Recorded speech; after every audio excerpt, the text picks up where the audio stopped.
Welcome to the Dungeon Coach live stream. Whether you're watching this live right now or sometime in the future, I got you covered. I want to help you guys with your Dungeons and Dragons questions. All the timestamps will be linked down below. And I also, if you want next level help, I also have some stuff that I offer my patrons each and every month. Because I want to say thank you for you supporting what I do here and helping me chase after this dream of mine of doing content creation full time. So these PDFs have DM resources, homebrew options to customize and tweak your game. Every single month I have magic items, traps, puzzles, riddles, character bonus perks to customize a wide variety of different characters. It's got entire rule systems like enchanting and lycanthropy and how to run those different types of things, and a ton of other stuff to input into your world, into your cities, into your rule systems, and just spark up that creativity each and every month. And for all of you that are watching this video in the future, or you're coming back to it at a later time and you had to leave during the live stream, I'm gonna have all the timestamps down below and in the chapters here at the bottom of the screen that you can click around and see which question I answered and jump around and find out what's most interesting to you. So on with the live stream.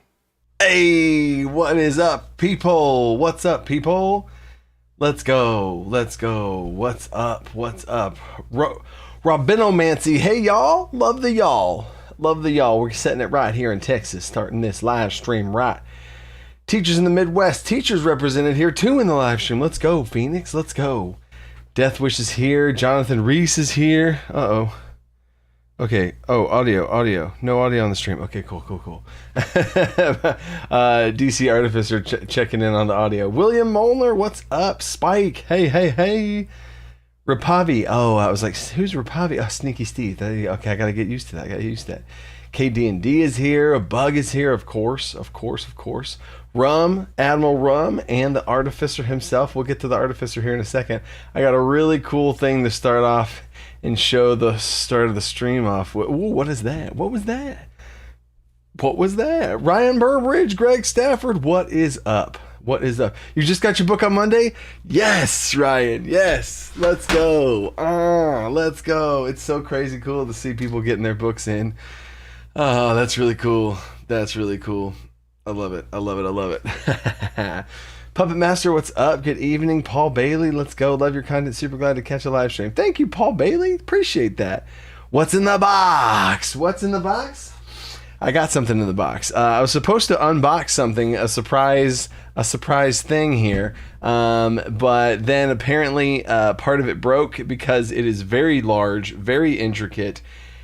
Damn, it's just so cool that you can look at right now. But I got sent something in the mail from DC Artificer. I'm Become Jeff. What's up? Puppet Master got his book too. Looks even better in person. Let's go. Definitely a good time to read the book over break. Yeah, exactly. I did that on purpose. I perfectly timed it out to have it happen right now. That was all according to plan. Oh, Josh Zellers, what's up?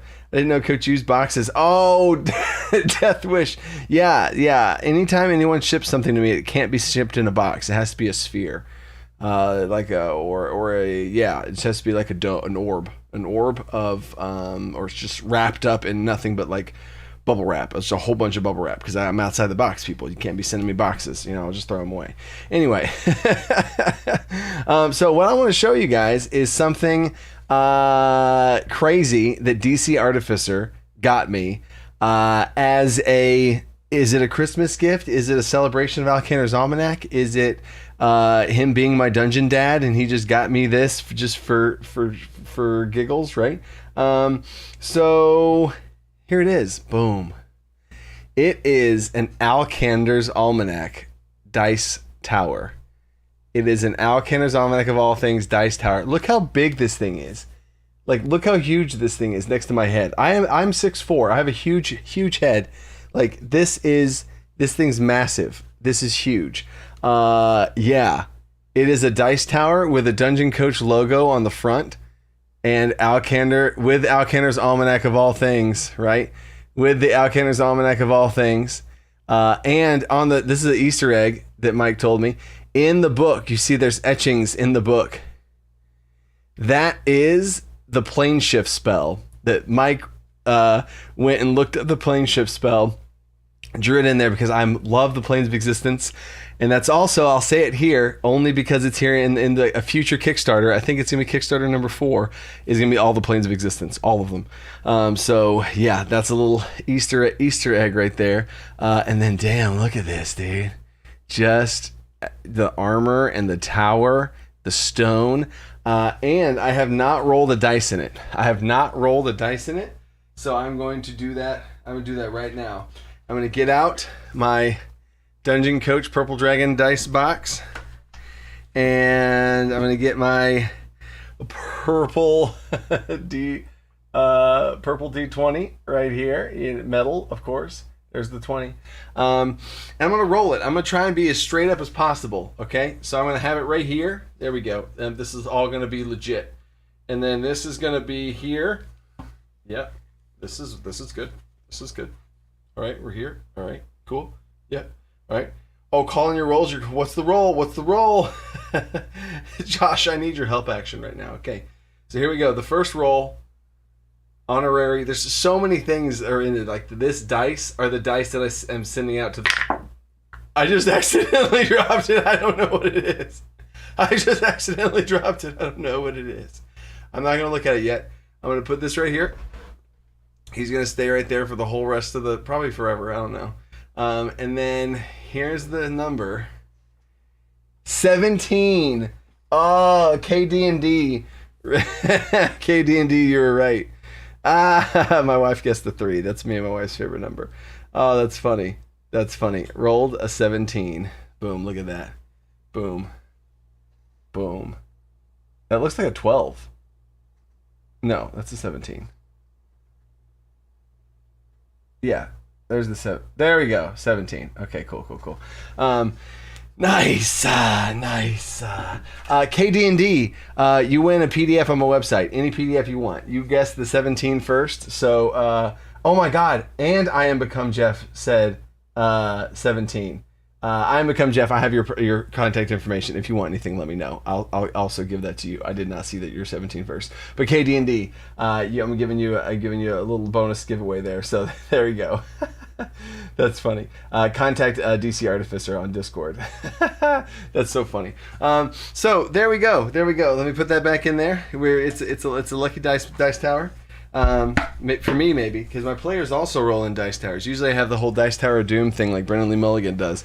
So heck yeah. So anyway, that's super awesome, Mike. What a champion.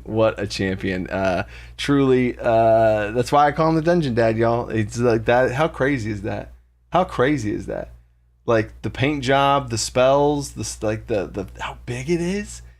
The fact that it's a dice tower and it's a mini on a base all at the same time, it's crazy. So anyway, happy holidays, everybody. Yes, Legacy D&D, I agree. What a great segue there. So what we're going to do is we're going to do a good old, this is like the Christmas live stream. You know what I'm saying? So D&D Q&A. As y'all know, all the same stuff. So if you have a question, #question. I got moderators here this time to scoop up those questions, and I'll answer whatever questions you got. So heck yeah. Wait a second. I got to get to. Oh, there we go. There's my live stream chat, so I don't get lost here. So if you have a question, just do a #question and hit it up in the questions. How this whole thing also works is, oh no, none of the things reset from last time, but we'll just roll with it right on into for this time, because we haven't hit the stream goal in a while anyway, so we're going to kind of keep it right here, and then we'll go from there. So this is the stream goal. If we hit the stream goal, I give away a copy of Alcanar's Almanac of All Things PDF, and if you already have that, then I'll get you a D&D book in some way, or something else on my website, or some sort of D&D resource you got. Because if you have Alcanar's Almanac of All Things, I mean, do you really need anything else? But I'll still get you something anyway. And then oh, that's funny. Oh, Robin O'Crancy, I just looked down and saw this, so I have to read it now. You mentioned on TikTok you over-prepared for a recent game. Where do you think your prep went wrong? What do you change your prep going forward? I'll answer that question first, but also for the record for everybody else, so that my moderators grab it, make sure you put a #question in front of all your questions so my moderators can grab it. But I got you, Robin O'Crancy, I got you.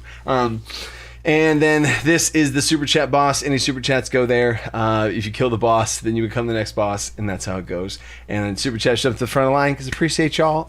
And I also appreciate people showing up early to the stream, hanging out, asking some questions, and let's go ahead and get into it. Let's go. All right. Where we go? Robin O'Crancy. So yeah, on my TikTok, the over preparing I did was for a recent one shot I did with my patrons. I do every month. I'm doing a monthly one shots with the patrons, and the first one ever with some snags and technical difficulties and organization and scheduling and lots of stuff to learn. But the game went off without a hitch. That was great and fine. But I prepared so much. I did 3 live streams preparing for that game. A lot of that came from the branches and the different things, and there's different options, and they're like, ooh, if it goes this way or if it goes that way, and I added in a bunch of like weaving stuff around for a one shot, which if I wasn't so crazy, I probably would have just had a real nice railroad of thing and then done, right? But I had much more than that. So I had to chop out a bunch of stuff just for time and pacing purposes, but it all came out in the end, and I will be able to have that module, and I am going to release that module to my patrons in some way in the future, and I'm going to also run it again at some point, and we'll see how that whole thing goes. So yeah, let's go. And that, wait. So how are you changing prep going forward? So ultimately for prep, I don't know if I honestly, I don't know if it's Robin or Clancy. I don't know if I would change anything going forward. I think because it was for my patrons, and it was because it was like these people who had supported me for so long. This was not just a bunch of friends kind of getting together and dicking around, At the end of the day, it felt like that, and like it very much had a friend vibe at the table, and I do see them as my friends now. But like, I really wanted to put in a lot more than that, just from the appreciation of the support that my patrons give me. I wanted to do that. So I don't know if I would go back and change things, but I do think whenever I approach one shots, I'm a campaign DM. So I think the biggest nugget I took away for myself, Robin O'Crancy, is that I'm a campaign DM, and I have a tendency to go towards the long form stuff, character arc stuff, lots of things like that just really you don't have time for in a one shot. So I would say limit the combats and have less pieces moving in the combats. I started the thing off with a combat that was also kind of storytelling combat of like the 2 sides and stuff. So I probably would shorten down the amount of moving parts there and get across the same thing.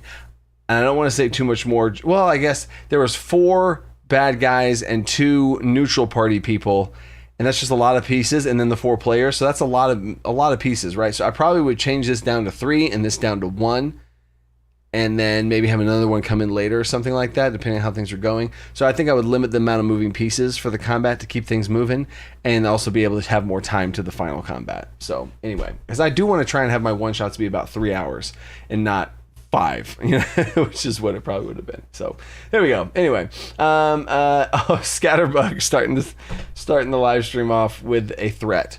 Only whole numbers, people. At Dungeon Masterpiece, he's looking at you.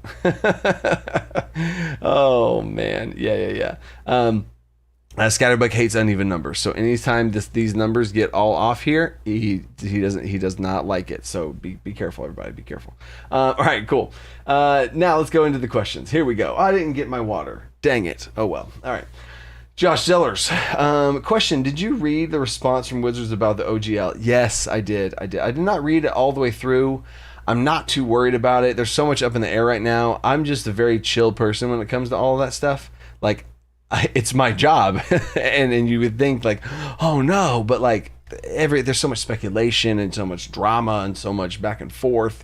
It's going to change 5 times before it finally settles into something. So based on what it shows and what they're saying, I feel like it's in a pretty good spot. I'm going to have somebody smarter than me with all the legal mumbo jumbo chew on that, dissect it, and then talk to me like a dumb person that does not know that type of stuff, and then I'll be like, oh, so that's what it means for me, and that's what I might have to move and change and shake up going forward, because a lot of the stuff in future Kickstarters that I'm planning would revolve around D&D still, and one D&D or whatever the heck, right? And I want to make sure that I manage and navigate that going forward. And I also have a game system that I want to create, and maybe I would have to pull the trigger on that sooner than I originally thought. So there we go. And then, oh dang, Dungeon Masterpiece is getting an IP lawyer on the channel to talk about the OGL. Ooh, looking forward to that, dude. Let's go. Let's go. Then Stephen Newton. Question, what is a good D&D gift idea? Oh, nice. Steve Newton, I did a whole video, the top 10 D&D gift ideas. I did a whole video on that. So I think that video would speak for itself. I mean, in general, the easy answer, dice.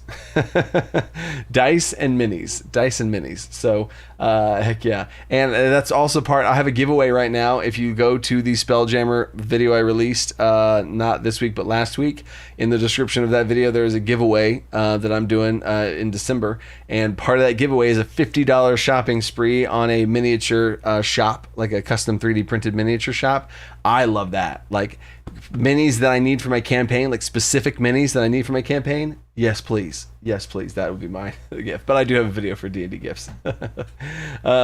And then the Death Wish.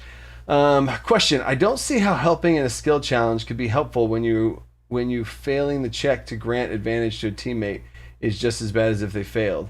By the way, I had to leave the stream. Oh, okay, cool. So maybe he'll watch this later. So in general, helping in skill challenges is a risk. It's a risk because you are risking a potential failed check, but you are also granting advantage to somebody, right? And another asterisk that I don't know if Death Wish is considering here is, let's say the DC of the skill challenge is 15, right? So success is a 15 or higher, failure is a 14 or lower, right? So the DC is 15 for normal checks, right? And let's say that's a high. Let's say you're a very low level group and that might be a high DC, right? So it's down to the wire. It's the last, we need one more check. Do I go for it or do I set it up? So and this is, again, I love the strategy here. And what's the best move? Is it optimal? I think my math teacher brain, it's a little rusty because I haven't been teaching for almost half a year now. I think it would be a better choice still mathematically to take the help action, because anytime you take the help action in a skill challenge, to aid ally is what I call it, the DC drops by 5. So you're not going towards a DC 15 anymore. You're only going towards a DC 10. And a DC 10 is, especially if you're helping them with a skill that you have like a +5 in, all you got to do is roll a 5 or a 6. And you could give them advantage on their next roll that's going towards, for the big time, for the big shot, So could you still fail that roll? Yes. But I would also say you would have failed that roll if you did a check anyway. Instead of doing a help, if you would have chose to do a check and you rolled that low, then you would have failed anyway. You know what I'm saying? So that's why I think it's a really cool way to aid ally, to kind of set up a roll. And that's happened before at my table. It was all down to the last one, and somebody stepped up to the plate, and it was really cool from a thematic perspective too, because that, like, all right, it's all in the last check. Who's gonna be the one to do it? And like the leader of the group stepped forward to do it, and I was like, all right, here we go. What are they gonna do? And they role played this whole thing, and they like handed it over to like another player that was like, gave them the moment in the spotlight. And I was like, oh dang, he made the check, got advantage, or granted them advantage. They had advantage. They did the thing. They rolled with advantage, blah, blah, blah, and then they got it. So super cool thing. And I love the help action in combat. So heck yeah. And then what else we got? Okay, cool. Thomas Noel, question. How do you talk to your players about certain rules? Thomas, that is a vague question, bro. Thomas, how do you talk to your players about certain rules? Thomas, if you're in the chat, Thomas, I need you to @ the dungeon coach me, and so I can see it or whatever. And I'm going to check back in on the chat in a second here, because that's a little vague. If you don't check back in, I will still answer the question in a vague way, because there's like certain rules. Are we talking about social rules? Are we talking about like social contract rules? Are we talking about like homebrew rules? Are we talking about like the rules as written? You know what I'm saying? So yeah, I would say, give me an example of a rule that you like wanting to do, or where my head's going is if you're talking about homebrew rules and implementing homebrew rules, or it's also drifting towards a actual rule that is a rule and they're going against it and you need to like talk to them about it, or like, actually this is what the rules say, and being a dungeon master rules lawyer, even though that's like your job is to do that. So let me know, Thomas, give me an example, give me a little bit more clarification there, and then we'll go from there. So next one, Rare has a question. What's up, Rare? Last time you helped me with Tiamat, how would you run an Orcus encounter? Oh, he is my campaign's final BBEG and is going to try and kill the Raven Queen with a shard of pure evil. That's super freaking cool. The first thing is, just like you said, add an alternate win condition. You know what I'm saying? You cannot have a BBEG, in my opinion. Yeah, no, I've done this every time. You cannot have a BBEG that's just kill the BBEG and you win. You know what I'm saying? There has to be some extra pieces there. There has to be some other things going around, alternate win conditions, things that you have to go and do and accomplish to be able to then, like a checkpoint sequence. In my first ever BBEG campaign, I had this magic, this like time locked magic where the BBEG's like wife was trapped in time the moment that she died, and he was holding that. That's part of it. I just got chills again. Ha! This game's so cool. The BBEG's wife had gotten killed on the spot, and he froze time right when she died because he had no healing abilities, and he could not rewind time. He could only fast forward it, and mainly he was fast forwarding time in like a necrosis type way, like a rapid aging, you know, like a withering type thing. He was manipulating time in a forward negative erosion type way, and that was his magic spectrum.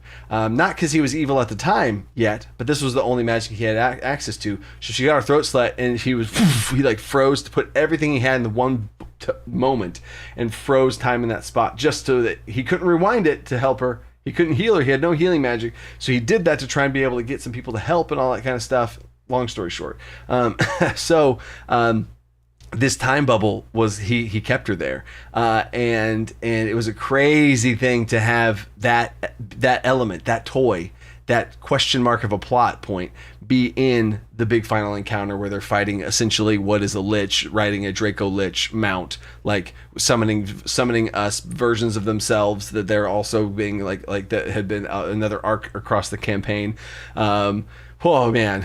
So a lot of alternate pieces to have in there so that it's not just like I have bad cool abilities, they have cool abilities, go, right? So the thing you said to kind of come back into your specific question is I would have something going around the way Raven Queen, possibly like a captured Raven Queen or a imprisoned Raven Queen in some way where there's some sort of shards and it's like being pushed down, and like maybe there's minions that are pushing it down, or there's some sort of ticking time, it is going down as part of a ritual that's going on, and they have to stop the ritual. And then how much energy and action economy are they going to put into stopping the ritual? How much action economy are they going to put into killing things? Ads coming in, Orcus himself, much less anything else. So like that is how I would do that. So yeah, heck yeah. Thomas. Okay, Thomas is coming back in. Coulter, what's up, dude? I just saw Coulter. Much love to you, Coulter, especially from last week's stuff. So heart's still with you, brother. Coulter wishes everybody Merry Christmas and a Happy New Year. Let's go. That's awesome. And Rare says, thanks, DC. I got you, Rare. Cool. So we're back to Thomas. Okay, social rules.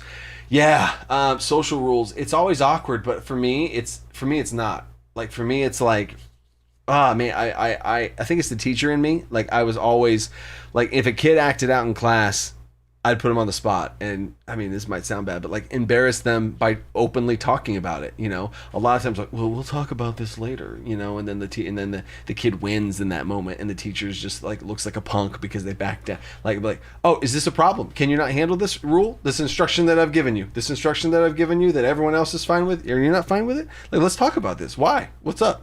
Like, I've shown you nothing but respect, but then what's this? You know what I'm saying? And like, I empathize with them. I'm not like making fun of them. I'm very much being fair and honest and open and no BS, right? So if there's ever something that happens at the table, I don't think I would necessarily come in hot like that at a table, but I usually have like disengage or cool things off or move on or stuff like that. So there's very, very rarely at the table I've had any times where there's been sort of like social conflict and stuff. But if you're starting to get into things like people are showing up late or they're on their phones or other things like that, usually these types of things can last for a session, right? Like during the course of one session, I have plenty of tricks, and this would be a very long multiple types of videos to go into all of these types of things. But a lot of tricks to handle a lot of those things that flare ups. Like if somebody's on their phone, I have plenty of things to get them off their phone, besides saying get off your phone. You know what I'm saying? So let's just say that it's the phone thing. Like I'm going to come to that person if they walk into a shop, and I'm going to have the NPC talk to that person. If there's something going on, I'm going to have the thing. I have so many things that just kind of poke at them to kind of bring them back in. And then after it's all said and done, after that session's over with, then you talk to them one-on-one. And that's where literally all of your problems get solved, is you talk to them one-on-one. You just have to.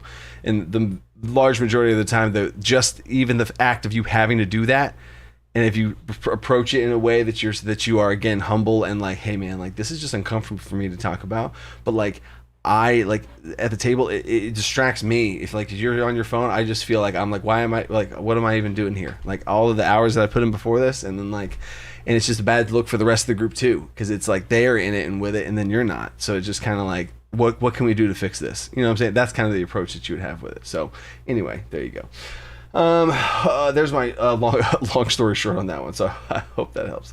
Next question, Ryan Burbridge. I like saying your last name, Burbridge. Ryan Burbridge.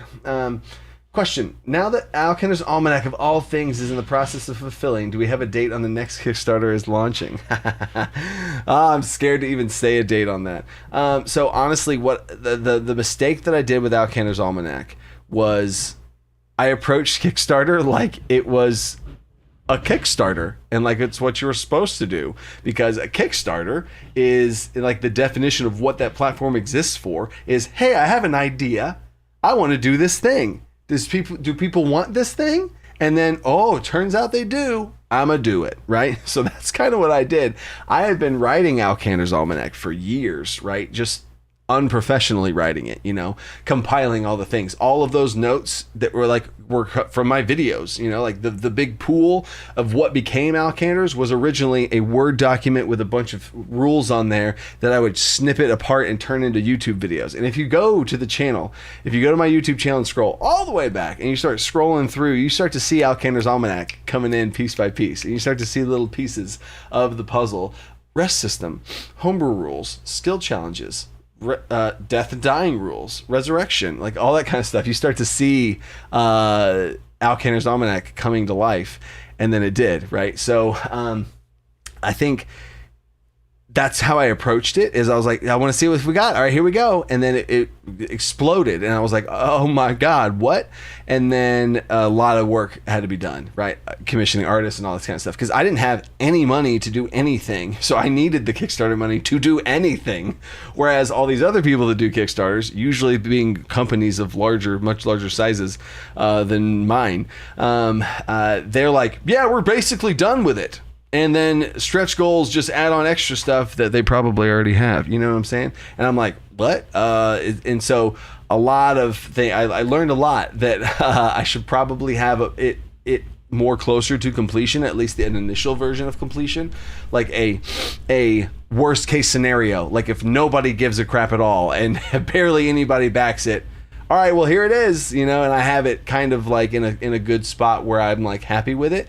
But I could take it to a whole nother level depending on the support it gets, right? So basically, long story short, what that means, the second Kickstarter is already in the works. It is a crafting system, gold system, and economics, an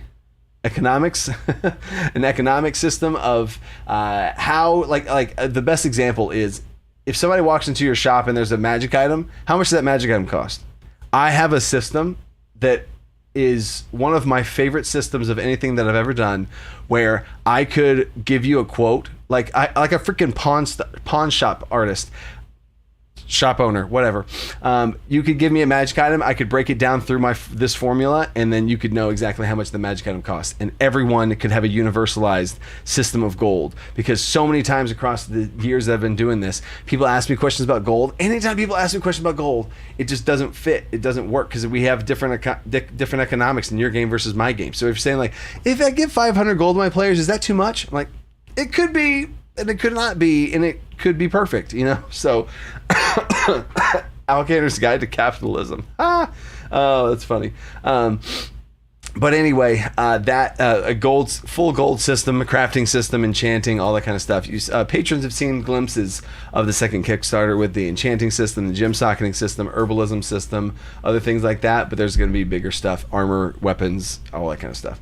So anyway, it's going to be either late next year or early 2024, because.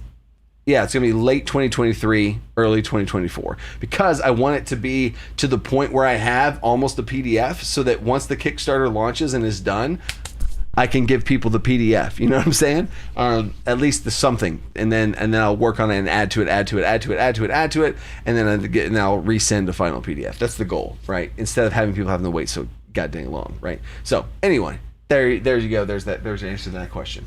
Next question. Thank you for the question, Ryan. I love when people are interested in the future. Paul Bailey question. If I want to run a low fantasy setting, homebrewed, how much importance should I put on restricted classes and races? Ooh, I like it. You know what? You've inspired me to make a video just now. I am going to actually, no, I could put it on my video list right here. Calendar lists. Okay, I'm gonna put this video of what would this be? Dungeon Master tips, rant stories, homebrew ideas. No, it's gonna be a DM. Yeah, it's gonna be okay. So it's gonna be a campaign setting, sliding scales. There we go. All right. You've made me really want to make a video about that. And then we're back to the chat. Okay, cool. Wait, what? Okay, yeah, we're good. All right. Back to the question. Oh my god, I got lost. Restricted. Okay, yeah. So how much importance should I put on restricted classes and races? Okay. If I was you, I really like where you're going with this. You said low fantasy, right? So that means, I would assume that means like low magic setting. And then I would be careful of restricting classes, right? I would say my advice to you would be, don't eliminate any of them. Flavorfully limit them. And if you want to call that a restriction, cool. But if a player comes to you and they want to be a sorcerer, and your answer is, sorry, in my campaign setting, no one's a sorcerer, that's lame. That's super lame, man. You know what I'm saying? And by all means, in the Dragonlance setting, here we go. In the Dragonlance setting, I've just did some deep dive stuff into Dragonlance. Gods have left the world. Like, the gods have retracted from the world, right? So does that mean there's no clerics or paladins? No. Like, I don't know. Now, in the books, maybe the answer is no. Maybe a lot of DMs would say the answer is no. I'm saying no. I'm going to find a way. Maybe there's a very limited list of gods with a very limited section of powers, and maybe you even go as far as introducing restrictions and limitations on those type of players, where they have to make a spell check to be able to access the spell. So when they cast a spell, they have to make a spell check to see if they can tap into the divine power, because it's so restricted and limited. You know, maybe you can add some cool stuff for restrictions, but I wouldn't remove anything. You know what I'm saying? Greg wants to see my take on low fantasy. I really do love low fantasy, so I totally do that. I might have to make a note of that as well. But yeah, so I would say whenever you make your world in your low fantasy setting, put everything in there somewhere, right? So if somebody wants to play a Dragonborn, yeah, you might have to have a talk with that player and be like, all right, look, Dragonborn are villainized. They are offspring of the dragons. The dragons are what caused this thing, and then the dragons have left the world, and then no one's seen Dragonborns for 120 years. So do you want to play that? You know, and then but you're gonna have to talk to the rest of the group. The whole group's gonna have to be okay with that. You know, so you can have restrictions, right? But don't have omissions from what it is. You know what I'm saying? Because I think that would also be a challenge to you in your world building, is literally go through the player's handbook and just be like, all right, every class, here we go. You know, what do artificers look like in your world, right? Are they just MacGyvers? Are they just like MacGyvers where they create and these leftover remnants of magic that they can kind of like concoct and put together in some interesting ways? So I love that, Paul Bailey. Let's go. Jonathan Reese, question. Doing a boss fight, summoning Lolf by having her followers sacrifice a light goddess. Any mechanic ideas? Oh, all right. So boss fight, summoning Lolf, the Spider Queen. Having her followers sacrifice a light goddess. Any mechanic ideas? Interesting. Okay, so the first thing that pops in my head, and anytime we're in a live stream like this, and I just run with the first thing that pops in my head. So the first thing that pops in my head is, so they're sacrificing Lolth, they're summoning Lolth. Okay. So in the center is where Lolth is going to get summoned, and then there'd be sections around the room. I'm thinking, I'm drawing the battle map out in my head right now. There'd be sections around the room where there are sacrificial places or altars or whatever, and there should be other places in the room, maybe just outside of that. So you have the center location where Lolth is being summoned, and then there's 4 altars right here, making a little X, right? 4 altars, and then against the wall there are these angels that they're being sacrificed, right? You said light angels or light goddesses or whatever. So there's some sort of Asimar, some sort of angelic light beings on the outsides, and your bad guys, your enemies, are in the process of pulling them into the altars. They're in the process of pulling them there and doing the whole thing, right? And then I would say, I would play around with light in some ways. I would play around with light where the mechanics. I would have I don't know. See, okay, sorry. Where my head's at is if the players are within the light of one of these angels, maybe they gain some benefits, or maybe they don't get bad benefits, right? Maybe there's some sort of massive layer, crazy bad aura that all these things are emitting, and like you deal constant damage, you get disadvantage on all of your, make a constant bane effects, like there's all this bad stuff constantly going out. But if you're within the light of one of these angels, you don't have to make that save at the top of every turn you'd make, right? You could do something like that, where this light from these angels prevents you from having a negative effect, or if you're within this light, you gain a buff of some kind where you heal for 10 health at the top of every turn or whatever, right? And there's 4 different angels light sources, so maybe each of the 4 different angels has 4 different buffs if you want to get super complex with it, right? But that might sound like a lot of work on your hands, but then what you would do is right when the fight starts, they already have one of the angels there at the altar, and they kill them, and then they're dead, right? So then there's only 3 buffs you have to worry about, and you don't even have to come up with other things buff.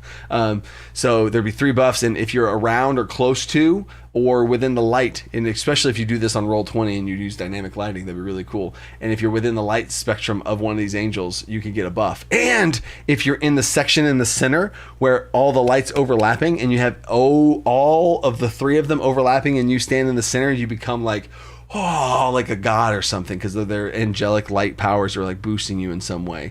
That'd be freaking cool, right? Okay, sorry, I just blacked out and just started homebrewing there. So there you go. Nice. Next question. And then, Paul Bailey, appreciate you, Paul Bailey. They said super helpful. Gotcha. Nice. Just another Kyle has a question.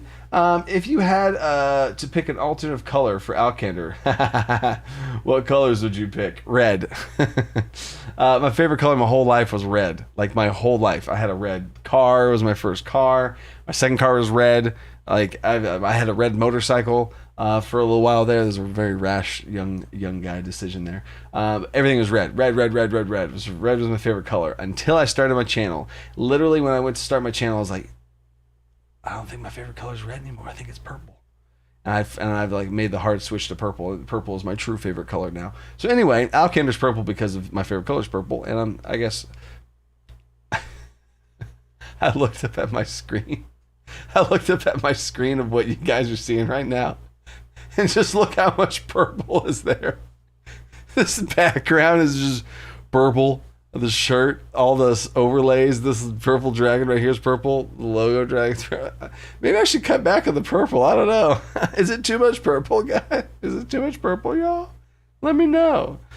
And then, so and KD&D, you probably saw the red coming because red is my secondary color on the channel. But then that's because okay, cool, you guys get it. So Alkander would be red.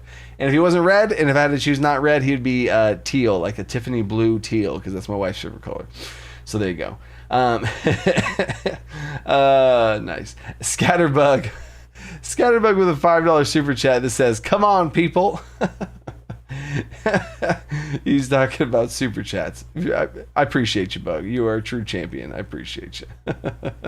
How to D&D? What's up, dude?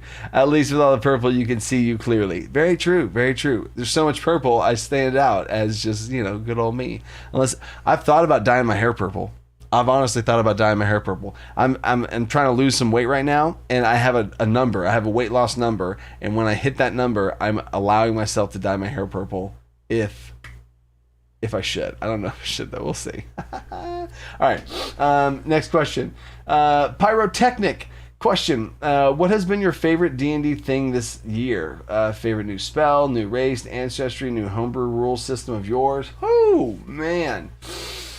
Honestly, yeah, I mean, it's, again, I always say in live streams, the first thing that pops in my head, I'm going for it, is the new way that we're handling backgrounds. One D&D, I think, went in a great direction with their backgrounds and the first level feat and all these types of things.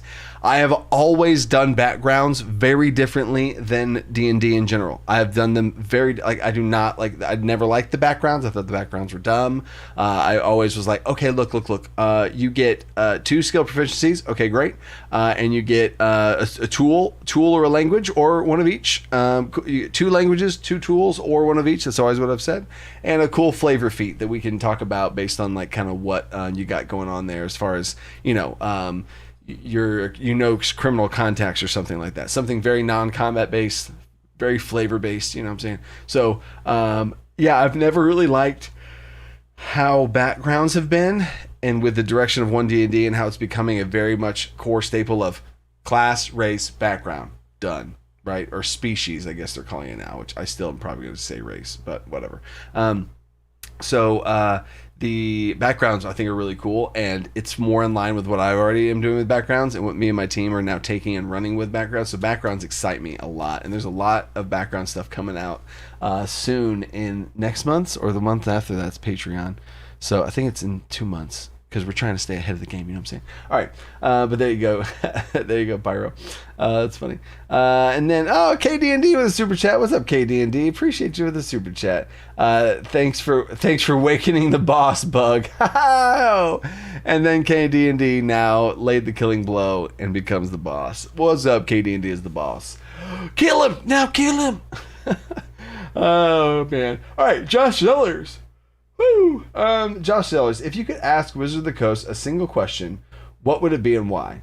I would ask them, what pieces of my stuff have you seen and has it affected any sort of creativity or creative direction in the stuff that they go do? And if the answer to that is yes, I will feel honored, and that's awesome. Right? That would be my question. Is because I'm telling you guys, there is so many things I can't even count at this point. At some point, I felt like it was a conspiracy. I've said it in multiple videos because it just kept happening. But every time that they've came out with something, I've already done that. You know what I'm saying? Or in some way, I've done that. I went in that direction. So, like I said with the backgrounds, honestly, I did that for a while. Like, so anyway, I always feel like that, like, it's a coincidence and all that kind of stuff. And I'm totally fine if they get inspiration. I'm not like trying to say like, you owe me. Like, no, just, it's cool. That's the, like D&D has given me this opportunity to have this awesome hobby that's turned into this awesome job and all of this now. So I appreciate and love and would be amazed with that. And if I've ever inspired anyone from Wizard of the Coast that then took that inspiration and it bled into even a drop into anything that's been published, that's freaking cool. And that would be my question I'd ask the Wizard of the Coast. Oh, that's funny. And then I got eyes in the chat. That's funny. KD&D has a question. Any other TTRPGs you draw inspiration from outside of D&D? I mean, I got real hyped up about Pathfinder 2nd Edition. I thought that was really cool. The 3 action system they had. I was like, oh man, lots of cool stuff there. But I have not played enough other TTRPG systems to have inspiration and bleed into anything else. The only other I have most of my inspiration of mechanics and stuff comes from video games. I'm a huge gamer. So a lot of that and the intricate boss mechanics in video games bleeds into my boss creation mechanics, like I just came up with for a second ago, right? With the whole LOL thing. So yeah, TTRPGs, I'm not very well versed in TTRPGs in general. So I don't get much inspiration from anything else. So yeah, that's kind of why I'm so like pure, if that makes sense. Because all I've played is 5th edition. You know, I never played any other editions before that. So there you go. William Mulder question. Have you looked at joining a rotation at D&D in a castle? Oh, I don't know. When my life settles down a little bit, I might do something like that. That type of stuff's super cool. But like right now, we have a 2-month-old and a 2-year-old, and woof, you know what I'm saying? If I were to go and leave and do something like that, I'd be leaving my wife at home alone with all of that, and I don't want to have to, you know, like I'll let the kids grow up a little bit more, let them get into school. All right, cool. And then that's exactly the type of stuff that I would love to go do. That'd be such a cool experience, and like for them, for me, for just yeah, it's just so cool. It'd be so cool. I'd love that. And then next question: what kind of blessings should be purchasable from shrines or temples? The DMG gives some permanent ones unless you lose that God's favor. How many blessings would be too much? Haha, that's really cool. Sir Curtis, I have never implemented something like that in one of my games where you could go to a church, pay gold, and receive a buff of some kind. That's really cool. Honestly, it's just off the top of my head that I would instantly put into it is you could pay and you'd get a 1d8 temporary hit points. You know, if you stayed there and prayed or whatever, you get 1d8 temporary hit points. That'd be cool. Which is also, that's the same benefit that I give for if you take a full rest in a city. I usually you get 1d8 hit points, temporary hit points. So you could totally do that. And then, wait, what? What? Oh, okay. We just got a super chat. I just saw a big our DC Artificer just spammed the chat, and I was like, wait, what? So yeah, I think other than that though, besides just temporary health, I think it'd be really cool to have something against undead or something pertaining to the god. So if it was like the god of light or something, where if during daylight you gain +1 to all damage you deal when in direct sunlight. If you go to the sun god's temple, you know what I'm saying? So stuff like that. And I would say in general though, you can only benefit from one god's buff at a time, because you, excuse me, even from a balance standpoint and a mechanical standpoint, you would be serving that god, and you would be like paying fealty and homage and like respect and worship or whatever you want to call it towards them. And that would be like your bond, you know what I'm saying? And then I also would say clerics would not be able to do that. Paladins would not be able to do that, etc. It depends on how strict you want to play that. If you want to kind of have that loophole be in there to where like they get their powers from this, but they want to take up this charge there, cool. That'd be cool. And you could be fine with that. It depends on the type of dungeon master and lore building you want to do. So heck yeah. And then we got a super chat from the Wolf Pawn 1, $10 super chat. Appreciate you, dude. Question: do you have any ideas on guns/firearms? We have a gunslinger in my upcoming campaign and looking for interesting ideas on reloading and upgrading. Is an Aether Punk setting, i.e. magic meets tech. I would use my reload system that I published in Alcanar's Almanac, and it's also, so it's in Alcanar's Almanac of all things, and it's in my Combat Overhaul PDF that I released before Alcanar's Almanac of all things. And it's also in a video. I talked about ranged weapons in a video. So that video would probably be perfect for you, the Wolf Pawn. It just do Dungeon Coach, type Dungeon Coach ranged weapons, and it's probably going to come up there. The thumbnail is a archer pulling their bow back with like purple and green, I think is the thumbnail I'm seeing in my head. But the answer to that is you have an action, which is comprised of 2 attacks, right? You're assuming that you're a level 5 and you have extra attack, whatever. So assuming you have 2 attacks, and assume, oh my God, our DC Artificer just linked it in the chat. Amazing, absolutely amazing. Customer service is impeccable. I don't deserve you. So you have 2 attack actions, right? Or you have 1 attack action, which gets you 2 attacks, and you have a bonus action. So how I have ran reload is if you have reload 2, right? Or we'll say reload 1 just to keep it simple. And I'll do this. So you would have a loaded crossbow. Let's say you'd have a loaded. Actually, let's say it's a gun. Let's say you wanted to use a gun that where a magic meets tech type thing, right? You would have some sort of magical gun that has 1 ammo slot. Well, for the sake of this, we'll say it has 2 ammo slots. So you would take your turn and you would fire, reload. You see what I'm saying? And you would have to spend a bonus action to reload, and then it'd be back to 2 ammo, right? So then you could fire, but as soon as you took a bonus action, let's say you're going to take a bonus action for something else, right? So then you're like, okay, now I would fire, and I use a bonus action on something else. Now my gun's empty. My gun's completely empty, right? So then at the top of your next turn, you could spend a bonus action to reload, and then fire, right? Or if you want to use a bonus action for something again, you might need to fire, or no, it'd be empty. Your gun would be empty. So you have to reload with an action, or with one of your attack actions. You would reload and then fire and then do something with your bonus action, right? So it's really cool as far as dynamics go of blending all of that together with your attacks and bonus actions to be able to reload and shoot and all that kind of stuff. But then you can't shoot as a bonus action, so it's like a lot of back and forth with some really cool stuff there. So Bug says, "Careful with those fingers, Coach." I didn't even think about that. Ooh, careful. That's funny. Next question. Oh man, it's already 9:20. So we're getting towards the end here. Let's go. Amanda Whitmore, question: how do you get your players interested in character growth and development? I've seen your videos and given them the worksheet. Did not really help. Oh man, yep. No, I feel you. I've seen your videos and gave the worksheet. Did not really help. Okay, interested in character growth and development. Okay, so the thing here, Amanda, we're gonna really break this one down. The one thing I'm seeing, a subtle thing here, is you asked the question about growth and development, but then talked about the worksheet that you give them, and that's backstory, right? So I would kind of separate those two things. Is they might not be interested in writing a backstory, but they might be interested in character development. You know what I'm saying? Like character growth and development and stuff, right? So I would say try and separate those, because I do think those are two different things.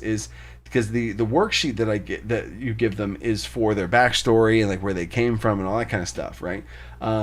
That's totally separate. And I guess there's the goal section on that is really important, right? And then the character growth and development. So now over to your overall question: how do you get them interested in growth and development? You got to give them and you have to give them an experience where they went through a growth and development and it was cool. You know what I'm saying? Because I'm assuming that your character is these players are just combat oriented, right? They're just all they care about is combat. And okay, awesome. You're in chat. You're still. So Amanda, let me know if I'm off or wrong, or interject about the type of players that you have, is if I'm veering off, because there's so many different types of players. There are so many reasons why a player would not be interested in character growth and development. First one pops in my head is combat. Okay, cool. Combat, right? So here's an example. Let's say that you have 3 players at the table. Let's say you have 4 players at the table, and there's 2 people really focused on just combat and 2 people just really focused on their story and their character development, all that stuff. Is what if there's one of the players have some cool things that affect combat that from their character growth and development. So one of the players has a little small pet that they found that has nothing to do with their class or backstory, and they want to really nurture it and let it grow and all this other kind of stuff. And then it turns out to where they have like a little attack dog, and it can do some stuff. Oh, that's cool, right? And are they multi-classed into something? Are they now a part ranger? No. They just have this cool thing that you've rewarded them because their character is growing and developing in this cool and unique way. Awesome, great, right? And then you could have parts of the story affect the combat, right? Because I think that's one thing, is that everything's so separate, and like the story happens and nothing really matters, and how much your character grows in between doesn't really matter, because by the time you get to the spot, then the combat's different. So you could have the lore, have the social, have the development affect combat, and then they can make that connection, and it's happening. So another example is, let's say that they fight some creatures where they take extra damage from anyone who has overcame a fear, right? And maybe in the town that they just entered, or in the last challenge or the last session or whatever, you had some sort of puzzle or some sort of social encounter or some sort of challenge that they went through. And some people had a character arc of their story that they were afraid, and they've always been afraid, and they always had this and that, and like that's part of their character, that's part of their backstory and their goal. Their goal is to overcome their fear and whatever.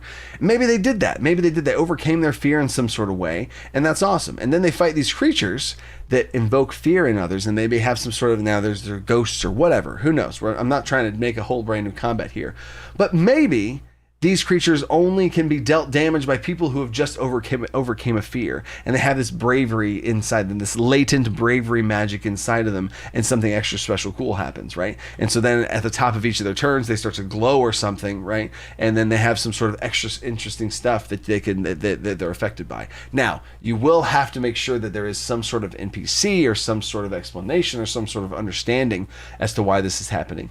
But I would say, I guess I should have started off with this. If this is important to you, for them to see character growth and development, and not just be combat monkeys where all they care about is combat, I would try and gut punch them with some emotions to see if that's the thing. If that's something you want to show them, it is totally fine for them to not do that. But if it's something that's really important to you, because story is important to me, and I've had a combat person, or somebody that really didn't like role play, and then I like kidnapped their sister, and they saw what they went and did with their sister, and they got them back, and they had this really emotional response when they got their sister back. Okay, cool. I won them over in that moment. So it doesn't always have to wrap around combat, because that was my first of many different ways you could handle this. But another way that I've handled it is to uppercut them in the gut with a gut punch from a character that I baited them into having. So brand new player, wasn't really comfortable with lots of stuff. I used that sheet that you said that you have already. I used that sheet to try and coax some stuff out of them, and I talk with them one-on-one. Like, what's your character's goal? And for me, you cannot play in my game if you don't have a goal. If your character doesn't have a goal of some kind, you can't sit at my table and play Dungeons and Dragons with me. I don't know. I'm not trying to be like a hard ass about it, but you gotta give me some stuff in your character, and it can't just be this like robot that wants to kill things. I'm not going to play with you. I'm sorry. Like, this is not this. It's a different game. That's a different game. You know. Maybe if everybody wants to, but even then, I wouldn't DM for that game. You know what I'm saying? So anyway, one thing I've done before with that is to talk with them, and with this new player, I was like, what do you have? Do you have any siblings? Like, yeah, okay, I have a sister. Oh, you have a sister? Okay, cool. And this and this and that, all this kind of stuff. And this player in real life doesn't have a sister. They are an only child. They don't have any siblings, right? So I was like, all right, I'm really going to hit them with some stuff here. So something happens. They came back to town. Their sister was kidnapped, and they're like, oh, shoot, right? They didn't ask for this. They didn't necessarily want this. They are only cared about combat. And then I kidnapped their sister, and now this is revolving around them, and a character growth and development has been thrown onto them, and they're now the center of, and they had to go do this, and they had to go save them, and then they had this embrace back with their sister they saved, right? And they saw the struggle and they saved them, and that kind of woke up some emotions in them as well in that way. So I hope that helps. The bard's one goal was to make his father cry. Interesting. And you could totally take that in a direction. You could totally do that. Like, you could have them make their father cry, and then immediately learn about some heavy backstory stuff that they had no idea about. And it turns out the father's actually good, and this and this and this and that. Or it turns out the father is actually, and you could really play with a lot of stuff like that, right? It's important to me, but they kind of all do the same thing. Attack rolls, dice damage. Try dialogue, but they quickly respond with an attack. Role playing is kind of low. Yeah. I mean, there's lots of different things you could do to entice them with role play. But then that's a whole So I hope that helps. There are other rules and stuff you can implement to where, like, if you describe, I've seen people do this before, where if you describe something cool, you can get advantage, or you gain a +2 onto your attack roll. If you describe some sort of flair you have. I've also seen that there is an inspiration dice in the center of the table, and it starts off as a D4, and it's just a D4, and everybody rolls it along with their attack roll as like a little extra little bonus guidance thing. Oh no, sorry. It's a D6 in the center of the table, and it sits on a 1. I saw this on TikTok.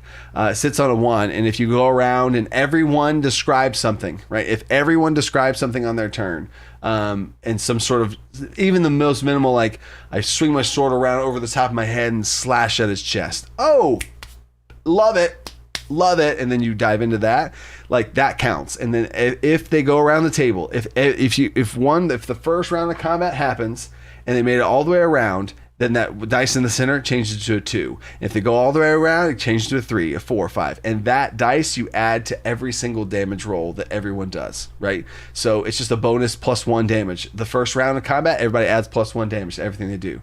And the next time, they all add +2 damage every time they do. Oh, that's broken. That's crazy. We're in control of the health. We're in control of all the other stuff. Don't worry about that. And I've never ran that rule before, full disclaimer, because I don't have some of the issues because of lots of other things. But that is an interesting possibility there that I've seen lots of other people like.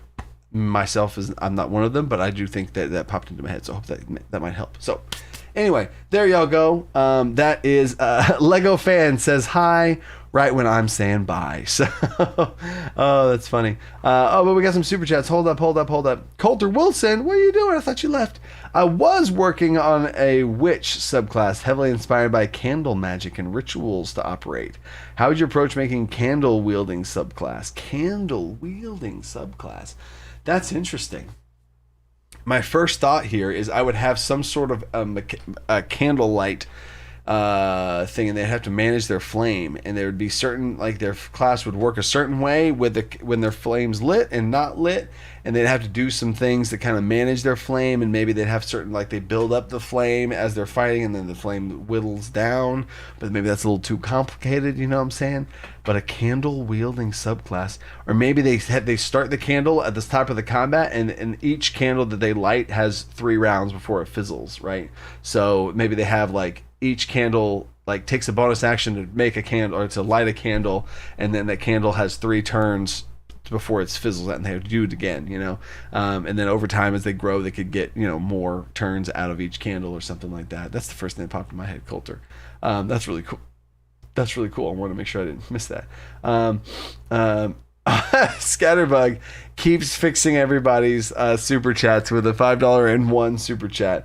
I honestly can't help myself. Why isn't anybody stopping me? Yeah, Bug, we have a problem, Bug. You have a problem. Amanda Whitmore with a $2 super chat. Thank you, Amanda. Thank you. Amanda also up there says, thank you. I love your work. I do your critical hit advice for my players to use too. I could try the D6 roll. It's a good way to reward role play. Yes. And Amanda, you could also have it be where you just have a D6 in the center of the table. This is my, like, since you are wanting to run with it. And Amanda, contact DC Artificer through his email and Discord. So we're going to show you some more love.